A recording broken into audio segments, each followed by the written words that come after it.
Hey, this is Mike with Family Handyman. Today we have a great garage organization project for you. And if you're like me, you have a hard time keeping track of those chargers and batteries because they're not always stored with your tools.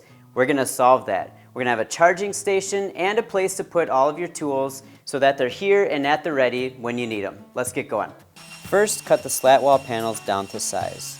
Now I needed the slats to go horizontally, so I had to put them together into two pieces. Then I framed them using 1x2 poplar and added battens.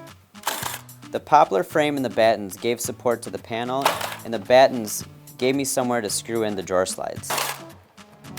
So now I've got my panel built, and I'm going to make a story stick. With the story stick, I can transfer these measurements perfectly into the cabinet. I don't have to haul around the panel, and I don't have to use a tape measure. So for this side, I know I want 2 inches from the top of the cabinet to the start of the panel, and then I'm going to mark where the drawer slides are going to go on the panel so I can get those into the cabinet.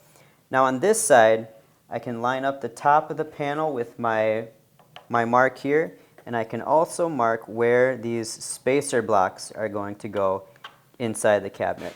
So I transfer my marks to the story stick and the panel. Then I brought it over to the inside of the cabinet to transfer the same marks to the inside of the cabinet. Then I installed the slide spacers to the cabinet, transferred the marks for the center line of the slide, and then installed the drawer slides.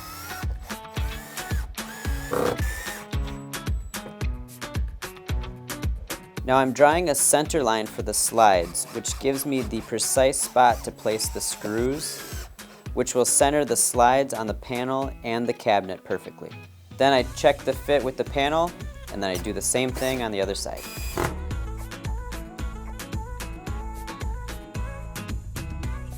Now it's time for the drawer. Cut all the parts out of a sheet of MDO plywood. Drill pocket holes in the bottom panel and the back panel. Hold the pieces together with a few clamps and assemble it using pocket hole screws. Then I use a story stick to transfer the marks for the slides and install the slides onto the drawer. Most chargers use keyhole slots for mounting them, so I drove a few mounting screws, attached the charger, and then I installed a cleat above the charger to keep it from coming out of the keyholes when removing a battery. I also installed a small fan between the chargers to blow away any heat the chargers create. Attach a power strip using the same keyhole method and route the cords out of the back of the drawer. Our existing cabinet was manufactured with 4 doors, which makes it a little difficult to get the tools out when you need them. Today we're going to join the 2 doors on either side together with this 1/4 inch MDF. All we're doing is lining up the doors on the table the way they sit on the cabinet and screwing the 1/4 inch MDF to the back of the cabinets.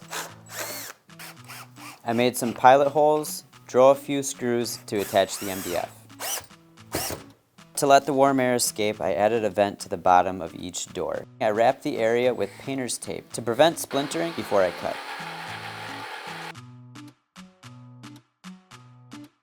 So now we're organized. We've got our batteries charging on the chargers, the fan is blowing out any heat created by the chargers right out of the vents in the doors, and we've got this really great bin to store all of our charged batteries. And our tools are easy to access with these slide-out slat wall panels. Now the best part about the slat wall panels is that you can use the slat wall accessory hooks, so if you need to rearrange or change up your tool configuration, those make it really easy. So for more organization projects and tips like this, head to familyhandyman.com.